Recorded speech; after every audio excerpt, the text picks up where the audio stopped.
mbokk yi asalaamaaleykum maa ngi leen di nuyu di leen ziar bu baax a baax ñu tàmbali tout d'abord di baalu àq ñëpp ndaxte nous sommes si benn espace bu yaatu parce que internet dafa yaatu y a des milliards de comptes sur internet donc des fois mën nga wax xëy na li nga wax jubluwaay bi xëy na du viser des personnes précises mais xëy na bon des fois ça dépend de l'avis bi nga am si moment donné boobu.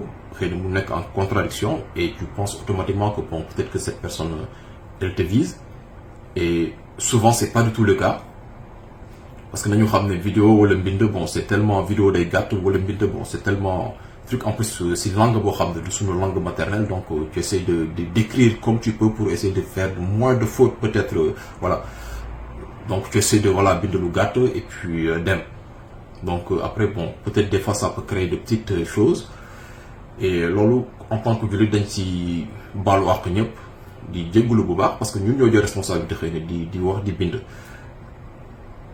en même temps que bon je ne suis pas un élu de la République je n'ai aucune fonction étatique je n'ai aucune fonction dans un parti politique su ma gàttoon xel sax naa ne mais moi personnellement si on me demande des comptes ku ma demande des comptes mais da nga may tooñ de la même manière que su ma gisoon kenn koo xam ne tu as juste ton compte Facebook tu es un Sénégalais boo xam ne xëy na yow bëgg nga sa réew nu muy doxee wala yaa ngi si àddu su ma la demoon dina laaj kon tamit dama lay tooñ donc faut juste qu'on accepte qu'on ait des avis divergents loolu day am en fait kii su xalaatee lii kii xalaat la lii mais vous êtes pas en guerre en fait parce que bon léegi t'as l'impression un peu que tu donnes ton avis keneen am un avis contraire et la personne bon se sent visée dalay bu limite bon il est en franc avec même si tu le dis pas mais bon limite il est en franc avec toi il est en guerre parce que tu yow sa avis bokkul ak moom bosam et c'est vraiment ridicule quoi des fois tu regardes les choses tu te dis mais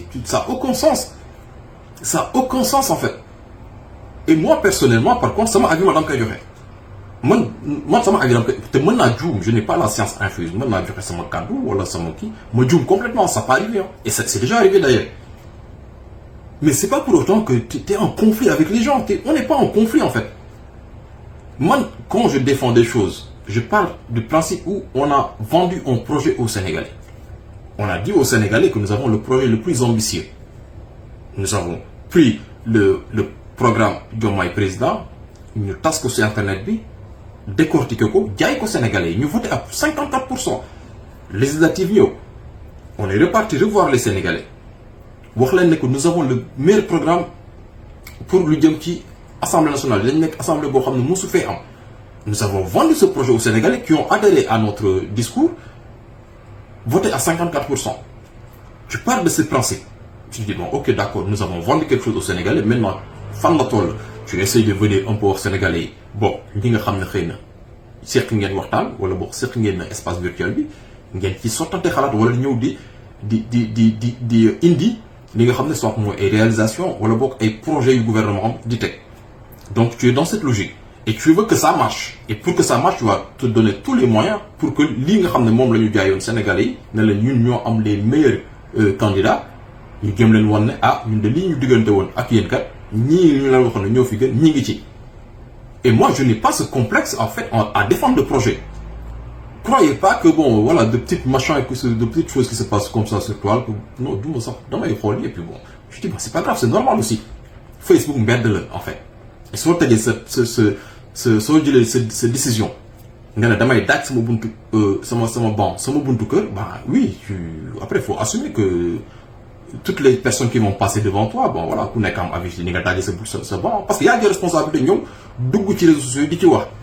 Donc tu acceptes, moi j'accepte. Moi si vous avez bien remarqué, même il y a des gens de l'APR que je connais pas d'ailleurs des fois sur ma page qui viennent, qui écrivent. Mais je fasse même pas le commentaire parce que c'est notre mbedd de la ñu nekk, nous sommes dans la rue. Nous sommes dans la rue. Donc on accepte qu'il y ait des choses yoo xam ne bon voilà. Mais moi je n'ai pas le complexe en fait de défendre le projet. Après qu'importe comment les gens ils vont le voir, kooku ñoom le concerné. Parce que ku nekk ak li la concerné. ku nekk xam nga fi nga jugee xam nga lu fees sa bët ak lu fees sa bët après les gens voilà souvent li ñu lay reproché mooy ñoom luy nga xam ne seen fantasme la parce que souvent nit su lay reproché benn affaire et c'est souvent pour t'affaiblir ou bien pour nga gis sa bopp ne bon attends ma taxaw parce que Sonko ne wax tam ñu jiiñ ma lii non nit souvent lu mu lay jéem a bët bu mu lay xoolee wala dara souvent moom complexe boobu la am en fait. Et voilà, on va pas être là pour détailler un peu sur nos vies, c'est pas l'objectif, mais c'était juste pour dire que moi j'ai pas le complexe en fait à défendre un projet. Pourquoi j'ai pas ce complexe? Parce que ce projet, on est resté des années à le vendre aux Sénégalais. On est resté plusieurs années à vendre ce projet aux Sénégalais. Maintenant qu'on les vend aux Sénégalais, bataille pas cette accès au pouvoir, comment je peux avoir le complexe de revenir défendre ce même projet? À quelle fin? Pour que ce projet puisse aboutir. Pour nous aboutir, pour quand? Mais pour le Sénégal. Après, forcément, il y a des quoi qui vont se passer. Il y a des petites choses qui vont déplaire. Il y a quelque chose qui ne te plaît pas, tu le dis. Moi, je dis à personne que quand quelque chose n'est pas là, pourquoi en fait? J'ai jamais dit cela. Acharnement, là, t'es acharnement, là, en fait. J'ai pas ce complexe, gars. En plus, il ne faut pas penser, voilà, des petites choses, machin, des petits trucs comme ça, que demain, ok, d'accord, non, on lit, en fait. Je vais pas le faire. Souvent, bon, pour pas être mal poli, que des gens que tu connais même pas, ni d'Adam, ni d'Ève. Vous m'avez en Facebook, j'avais plus de 20 ans, je sais pas, 27 ans, vous m'avez en Facebook. Ça veut dire que même Facebook, surtout une marque tech Facebook, à mon tour, je peux revivre 27 ans.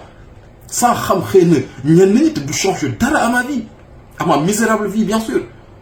Donc, l'ordre de la Bourgogne, et les patriotes, nous sommes une famille. Il y aura des contradictions, oui, il y en aura. Il y aura des patriotes qui auront des avis divergents. Mais vous nous appelez des avis divergents, front, le front en fait. Le front c'était contre Macky Sall, on a gagné ce front. Mais front, des fois, qui viennent à faire. Bon, les gens peut-être qui sont gentils, hein, des fois ils viennent te dire, ouais, qu'est-ce que le front là?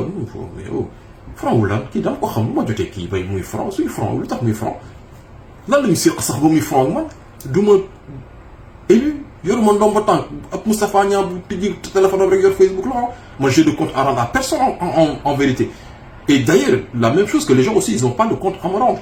Donc, nous respectons.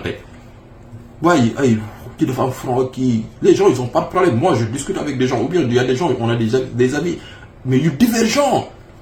Et divergences profondes. Mais on s'appelle au téléphone, Watan. On parle d'autre chose en fait. Donc, l'ordre de la bonne gars, il dit tout bobar n'a que dit Diegoulou, Tchikadri, et dire, parce que c'est important pour moi, que moi, j'ai pas le complexe à défendre le projet. Pourquoi j'ai pas ce complexe? Parce que c'est un projet qu'on a vendu aux Sénégalais. C'est un projet qu'on a le devoir on a le droit de réussir. C'est un devoir de réussir. Parce qu'on ne peut pas vendre un tel projet. Expliquer qu'on peut expliquer aux Sénégalais. Les Sénégalais sont goûtés. Nous voulons aussi, mais finalement, nous sommes un projet avec Bignon Macky Sall, nous sommes en fait. Si nous avons ça, nous avons donc, il faut que la bonne et puis de souhaiter à tout le monde une excellente soirée. Assalamu alaikum.